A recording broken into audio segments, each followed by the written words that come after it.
We are back with another video. Before we get into the video, like, comment, and subscribe to the channel. So it seems as though Nicki Minaj could be possibly teasing a return according to the fans. A lot of fans are speculating that Nicki Minaj is dropping something on the 27th of this month because it looks like merch is possibly being promoted or pushed out on March 27th of this month. So a lot of fans believing that an album could follow up with it, that Nicki Minaj will be making some sort of announcement. Let me know how y'all feel about it. Here's my thing. I feel like I wouldn't be shocked if Nicki releases something. I do feel like Nicki will release something. I don't know if it's going to be a full album. I feel like she's going to release something. And I don't know if it's going to be this month because a lot of people allegedly are dropping this month. We just had Harry. That was a chop. But, allegedly Champagne Thickums is also dropping and a few other artists. So, it's going to be a packed year already with Rihanna allegedly dropping. We got Queen Bee dropping. Camel Face might be dropping an album. It's going to be a lot of competition this year. But I do feel like Nicki Minaj will be dropping something this year. I don't think she's going to go a whole year without dropping anything. I just don't know if I feel like it's going to be an album. But I would be here for it. Hopefully, she gags the live in the album. And I feel like there's a lot of things Nicki could really address in this album. I feel like the next album going to be really important because I feel like there's a lot of things that she really could address in this album. And I think a lot of people want to hear her side of the story when it comes to how she feels about the industry. If she talks about Camel Face, throws shade at him. Her relationship with Young Money. I think there's a lot of things she can talk about in this next album. Now, it looks like the receipts on Cardi B and Megan could eventually come out because Bia has liked a TikTok comment in regards to, obviously the new situation between her and Megan Thee Stallion. Megan laughed at Pretty and Petty on Instagram Live, and Bia clapped back with laughing and posting the song Bigfoot. A fan said, "'Cause why people want to bully and pretend to be girls." Then she liked another comment that said, "Exactly. They don't even like each other." Now, where have we heard that before? We've heard that plenty of times. I don't think it's really much of a secret. I've said it. Nicki Minaj exposed the fact that Megan called Cardi B a dirty Mexican, in 2024. With that being said, in my opinion, I don't think Megan Thee Stallion and Cardi B are friends. Mind you, when the album first came out, Megan didn't even promote it. Oh, wasn't she on WAP? And bongos that were added to the album, she barely promoted the album. She didn't promote Pretty and Petty when Pretty and Petty came out. Why all of a sudden right now? You need that feature for your album that badly? And allegedly there's more receipts behind the scenes of Megan allegedly dragging Cardi B. There's audio and text messages. And that's why when Nicki threatened to release text messages that she got from Kelsey, Megan was mute as a church mouse. She actually never denied, if you guys remember, no shade to the thotties, but Megan never denied the fact that she called Cardi B a dirty Mexican. If I was friends with somebody, I would openly say, no, I never said that about my friend. She never did that. Why? Because guess what? There's some truth to it. She allegedly does drag Cardi B behind the scenes, but Cardi B is so dumb. And, we can tell by her, personal relationships and who her baby daddies are. She has low self-esteem. So I don't really think Cardi B would do anything, even if audio or text messages came out of her dragging Cardi B, Megan Thee Stallion. I don't think Cardi B would do anything because Cardi B, one, she drags her friends, aka Scratch Off, behind the scenes called Scratch Off a pussy, and then try to buy her a purse to cover up her tracks and her fakeness. So I think they all talk about each other, and they gonna be like, it is what it is. We all pretend to like each other. We really don't like each other. We're just on the opposite side of Nicki Minaj. That's the end goal. We just don't fuck with Nicki. We gotta form an alliance. That's all this is really about. Okay, these hoes do not like each other, but the receipts are there of Megan dragging Cardi B. So it's gonna be interesting if those ever get leaked. Now, speaking of Scratch Off, allegedly Scratch Off has been liking and saving some pregnancy videos. A fan posted on, again, TikTok that Latto is pregnant. She bookmarked my pregnancy video that went viral to clearly use the sound. Woo! So I guess she's basically trying to make a video about her pregnancy. Allegedly, Scratch Off will be using her pregnancy to roll out her next album. That's what people are saying. You know, executives at her label are saying that they want her to use the pregnancy to roll out the album. You know, her last album, I think, did 27,000 first week. So I think with the pregnancy announcement, she definitely could do 34,000, 40,000 for the next era. She's definitely not reaching anywhere near 80 or 100. So, the crackpots, what did she call her fan base? The two fans that she has, the crackpots or the 000s. Y'all can, kiss the 100K, 50,000 first. We can kiss that goodbye. She's doing it.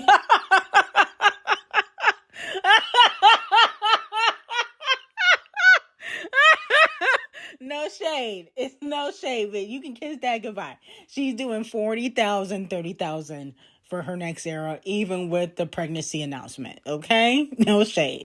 Now, Doja Cat has dragged Timothée Chalamet, or Chalamet. I've been saying his name wrong. Timothée Chalamet on, I think it was Instagram or TikTok, after he said ballet, opera, and certain musical arts were boring. He's been getting dragged left and right, though. But this is what Doja Cat had to say. Hey, by the way, opera is 400 years old. Ballet is 500 years old. Somebody named TIM0THE CHALAMET had the nerve, big guy, by the way, had the nerve to say on camera that nobody cares about it. I'm sure you can walk into an opera theater right now, seats will be filled out, and nobody's saying a word as the performance is going because everybody has that much respect for it. There is an etiquette around opera. There is etiquette around ballet. It's amazing. It's an amazing theater medium. It's fucking beautiful. And people go there every day to the dance studio. Dancers show up 8 a.m., 6 a.m., whatever the fuck. They show up and they break and they bleed every single day. Just because they have respect for it. They love it. They love what they do. It doesn't matter if the industry is having a tough time at any time, which a lot of industries have a tough time. Your industry has a tough time. My industry has a tough time. Doesn't mean people don't care about it. People care. The dancers care. The singers care. The audience cares. So that's what Doja Cat had to say. And even though I do agree with what Doja Cat has to say, I will give her her 6s.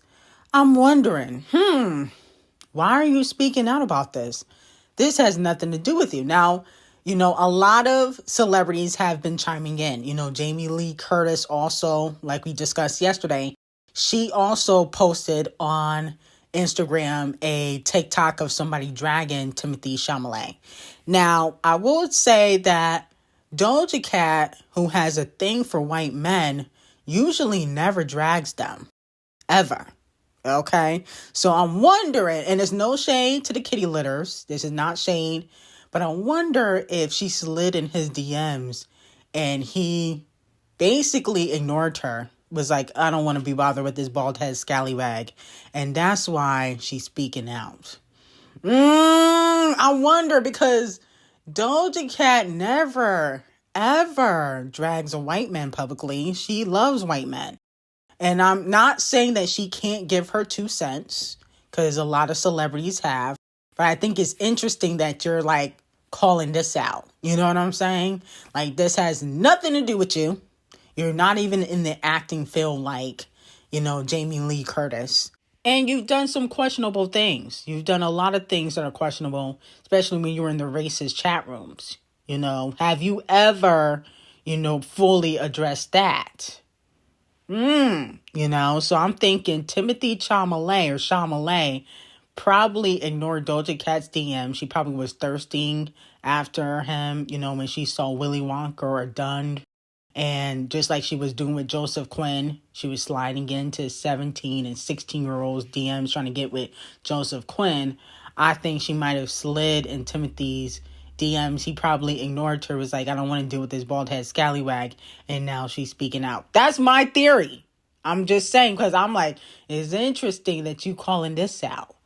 Not saying that you can't give your opinion, but usually you don't give your opinion on celebrities like that. Ever. So I'm just peeping, and I'm, putting 2 to 2 together, and it's adding up to me. I'm sorry. I think Timothy, probably ignored her DM, and that's why she's calling him out. Now, who tried to take Rihanna out? That is the question of the day. It has been reported that a woman reportedly fired several shots into the Beverly Hills home of Rihanna while the pop star was inside with her children, according to the LA Times. No injuries were reported in the incident, authorities has said. Okay? So Rihanna and her children are okay, but there were several fire shots. They said up to 10 shots. Wow. Now, a lot of people are wondering, how did this happen? Who did it? I believe it was an inside job. Okay? I don't believe that nobody can just get a gun and go into no celebrity's house, especially when they have top-notch security, unless one of the security members were in on the crime. Okay? I think that this was planned, and the plan was to take Rihanna out. But we got to figure out why. Rihanna's gearing up to drop music. She don't bother nobody. She's not sleeping with anybody's husbands anymore. I don't understand why people would be after Riri. She mind her business. She show love to everybody. She's not dissing any celebrities on social media and whacking them upside their head like she did TLC and Sierra. So I'm like, Rihanna's been unproblematic. Okay? So I definitely feel like this was an inside job. Now, a lot of people are saying, oh, she doesn't live in a gated community and she doesn't always have security with her. But the women who sent the shots had an AK rifle. How do you not have security with you at all times when you're Rihanna? Okay? See, that's the problem with Rihanna. She thinks she regular degular. You're a superstar. You are a global superstar. Everybody knows you. Okay? She be walking into the stores with no security, walking around town, hanging out with fans and bloggers like Messi Lee. She needs to remind herself that she's an A-list global superstar and you need security at all times. Okay? So the fact that, she don't always have security, that was dumb. That's dumb. You just giving your ops ammo to come after you. Okay? So I definitely think that this was an inside job. I don't care what nobody says. And she does have security at her residence. Okay? She just doesn't, when she go around town, sometimes she don't always roll with security. But at her residence, she do have security to prevent theft. But it's unacceptable that, one, Rihanna doesn't live in a gated community, and that, two, security did not prevent this. Okay? So at the end of the day, that's why I believe that this was an inside job. More information will come out. This was a premeditated attempt. Okay? But if I was Rihanna, I definitely would leave LA. LA is not the place to be. She need to go back to London or Barbados, and reside there, or New York or somewhere. I don't think New York any better. So, Barbados, London. But I know she do a lot of Fenty work in LA. Fenty, a lot of her businesses are in LA. And then on top of that, I think her children, the oldest one goes to school in Los Angeles. But, they can be homeschooled. And people are also trying to say, oh, well, her home was on Google. That's how the women found the place. But it's like, that's every celebrity. Like, you can literally Google every celebrity's house in LA. That's Beyonce, you can see her $200 million house. You know what I'm saying? That's every celebrity. Like, when you buy these mansions, everybody's going to know where you live. That's just how it goes. But anyway, I got some very hot tea on Patreon. 50 Cent, Diddy, Camel Face, Selena and Taylor and Blake Lively on Patreon. Link would be in the description. And I hope you guys have a great day.